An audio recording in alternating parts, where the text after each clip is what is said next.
We're going to start with a hip opener when the bell rings, and we're just really trying to use the fluid drag resistance the water provides. Extra stability, but it's resisting us in all planes of motion as we work through it.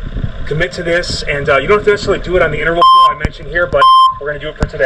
So, light bend to 90 degrees. I'm going to open it up to the side, bring it down. In all of these drills, we're going to start slower in the first half of that set. You can speed it up to increase the resistance and the overall weight. Warm up into it. Inhale down, exhale up. Light bend to 90, open up, hip capsule, rotators, the abductors as well, and then we can start to add a little more. Inhale down, exhale up. This may be the world's first ever mobility follow-on workout, and you're with me on it. This is we're breaking ground here with a whole new approach.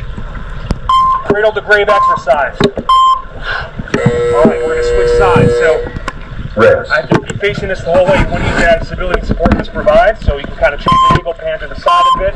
Same concept. Leg bends at 90, turn up, bring it back. First half is slower.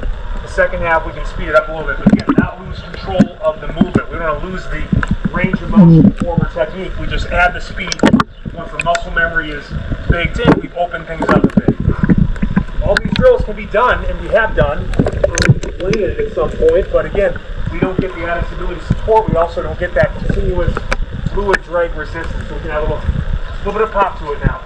Inhale down, exhale up. We want to be exhaling through the harder portion of the exercise, and in this case, that is the lifted open section. Inhale it back to recover. Inhale down, exhale up. Oh man, you really feel it. And you feel both hips really opening up here. Beautiful job. Up next,